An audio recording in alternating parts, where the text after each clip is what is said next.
Time to pull up a chair. We've got another great story for you today in the rLounge. Some people need a lot more therapy and a little less Tinder. Today in the rLounge, chin up. There are plenty more fish in the sea, hopefully with a lot less emotional baggage and a lot more honesty. Buckle up. I, 33 female, started dating Harvey, 35 male, back in August of last year. We met on a dating app. What caught my attention at first was how articulate he was. He was so intelligent. There was just something about the way he spoke. And he listened to me. He listened to what I said. He seemed genuinely interested in what was coming out of my mouth, and he asked me questions. He asked me questions about my life, and about my likes and dislikes, and my passions, and where I saw myself in 5 years. He asked hard questions, and we got really deep really fast. And what I mean by that is that there wasn't any beating around the bush. We were upfront and honest right at the start. He said he wasn't interested in just dating someone just to date someone and waste anybody's time. He said he was looking for his forever. I saw all of this as green flags. I had some bad relationships in the past, and I definitely had a type. I was into guys who treated me like crap and love-bombed me and manipulated me and then treated me like trash. A little context about how I was going into this relationship with Harvey and some past trauma. About 10 years ago, I had been engaged before to someone who was originally from a different country. He wanted to get married so that he could essentially stay in the country. We met while I was on some volunteer work in South America, and I totally fell head over heels. He actually had a girlfriend at the time that we met, and he said that they ended up breaking it off, but they never did. He came back home with me. I ended up getting pregnant but having a miscarriage. He lived with me and was taking my money and sending it back home to that girlfriend he said he broke it off with. And turns out he actually had 3 kids with her already. Well, I ended up finding out, and by the time I found out, he ended up owing me $30,000. Not only that, but he emotionally and physically abused me, which led to the miscarriage. But I truly believe everything happens for a reason, and it was a blessing that never worked out. Then there was a boy that I had grown up with in my hometown. He treated me like absolute garbage, and he ended up actually going to prison. Anyways, these are all stories for another time. So that's all to say that I've been burned. And so with Harvey being so kind and honest right from the start, it just screamed, green means go, to me. I had never met anyone like him before. He was really good at communicating. If I ever had any doubts about anything, he'd say, no, we're talking it out, and we're not going to bed angry. He'd call me or text me every day. He forced me to work on my own darkness. He forced me to talk it out instead of going inwards and hiding. I was happy. I felt like things were really good. And he was really helping me upgrade in life and be the best version of me. Well, in October, I had noticed that he still had the dating app on his phone because I saw notifications pop up while we were watching a movie, and his phone was on the coffee table. This was after we had agreed on going exclusive. He tried to play it off that he just never actually deleted it, and he apologized and deleted it right in front of me. So I bought it. But I ended up bringing it up a week later, and we got into a big discussion on how this won't work if I don't trust him. He gaslit me. He made me believe that all was okay and that my own insecurities were just projecting onto him, and that wasn't fair. It was basically a diss on me conversation, but I still bought it. At the time, it felt liberating, and what he was saying made sense to me. Then in December, we were planning on going to Las Vegas for New Year's Eve. Well, a couple of weeks before, he cancels on me and tells me that he's not feeling well. We got into a huge fight, and then he dropped this ball on me that he said he had an autoimmune disorder that caused his skin to break out into a big red rash, and his skin was all inflamed. He also said that when this happened, his body was so sore he could hardly walk and could hardly eat, sleep, you name it. He wouldn't even let me come and see him during this time. He just took photos to sort of prove that he was telling the truth. He said he didn't have the energy to see anybody. At this time, he also said he would be working from home. Anyways, so I let the Las Vegas thing slide.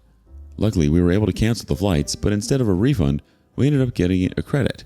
This will come into play later. So I let that slide. And then there were quite a few times in January through March where we had planned a date and he would bail on me the night before or the day of. He'd say he wasn't feeling well. He'd blame it on his autoimmune disorder. He said he had planned this beautiful Valentine's Day date for me. There's these botanical gardens that you can go to, and they offer moonlit dinner.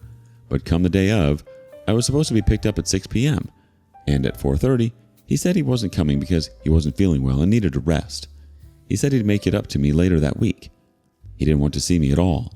Well, later that week, on the day that he had rescheduled, he was supposed to pick me up at 6 p.m. And around 3, he texted and said that something came up at work that he wouldn't be able to see me. Then we got into a fight about how he wasn't prioritizing our relationship.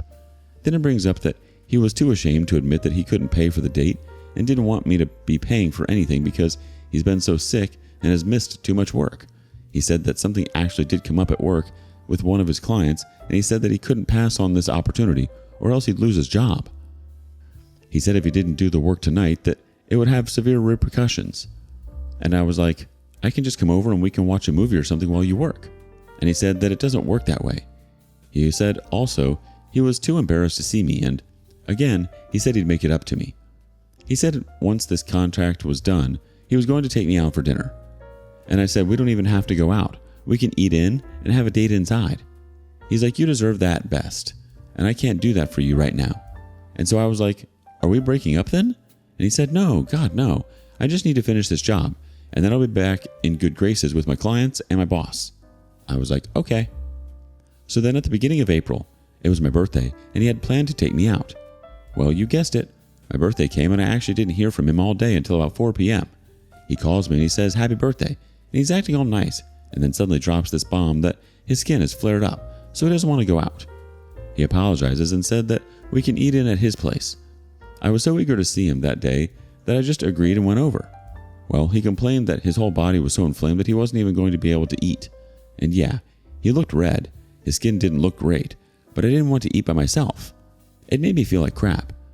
Then I kind of had expected him to be huggy and intimate with me, and maybe even get some, if you know what I mean. Nope, nothing. He sat on one end of the couch, and I sat on the other. And we watched some stupid movie. I got pissed off, and I said, why am I even here? And he's like, it's your birthday. I wanted to see you on your birthday. I'm sorry, I can't make it special, blah, blah, blah. And then I'm like, you haven't even touched me. I haven't even gotten a hug. And like I was sort of expecting to be intimate with you tonight since it's my birthday. Then he says, it hurts to move. He said he would kiss me if he could, but it would hurt too bad. And I'm like, really? It would hurt your lips to just keep them there? And then he got mad at me for not understanding. And then he said that he doesn't want to be intimate with me because his skin condition even affects his downstairs. And I was like, yeah, whatever. So I got up to leave. And then he stops me and brings me this gift bag. And he's like, wait, just open this. So I opened it all pissed off, and it was tickets to Hawaii for the end of April.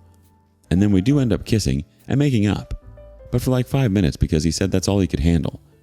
So I'm like, Harvey, you have to be serious about going to Hawaii, because if you bail on me, I'm still going without you and we're over. The moment you text or call me to bail will be the last time you hear from me. And he goes, yeah, that won't happen. This is what I've been waiting to give back to you. You deserve the world. I'm so sorry I can't be what you want and what you need, blah, blah. So I'm like, no, I'm serious. If you bail, I'm going and we're over. And he's like, hey, deal. So literally, the 5 days before we're supposed to go to the airport and leave for Hawaii, he texts me and he's like, I'm so sorry. Please don't hate me, blah, blah. Don't leave me. I'm just not feeling well. I can't go in the state that I'm in. My skin is on fire. I'm so sorry to text you like this, but it just hurts to move my mouth and hurts to speak. He's like, I lost my job. I probably have to move in with my dad. I feel like dump. I'm so sorry. Well, I text him back and I'm like, I'm going anyways, and this is the last time you'll hear from me. We're done. And I mean it. I was like, don't try to contact me. Don't text me. Don't call me. And I spent 15 hours on hold with the airline we booked to switch over the ticket to my best friend Sienna. So then I end up blocking him because he won't stop contacting me.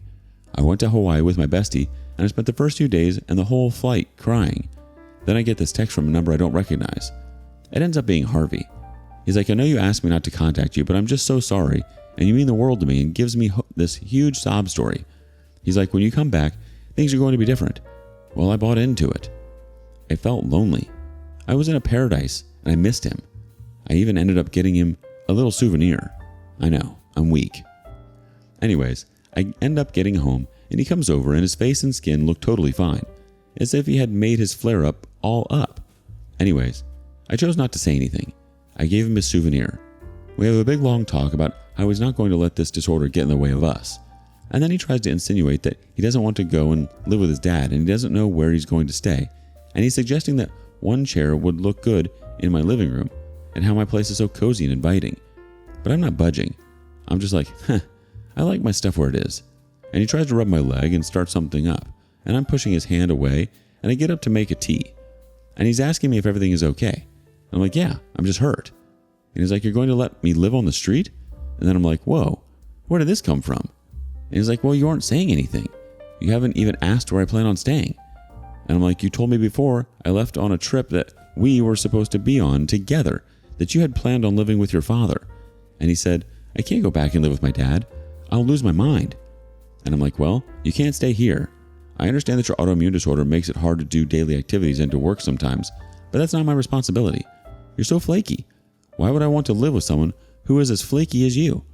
And then he gets up and walks over to me, and he's like, this disorder is out of my control. And I'm like, yeah. And he's like, why are you blaming me? Why can't you help me out here? And I'm like, you need to help yourself.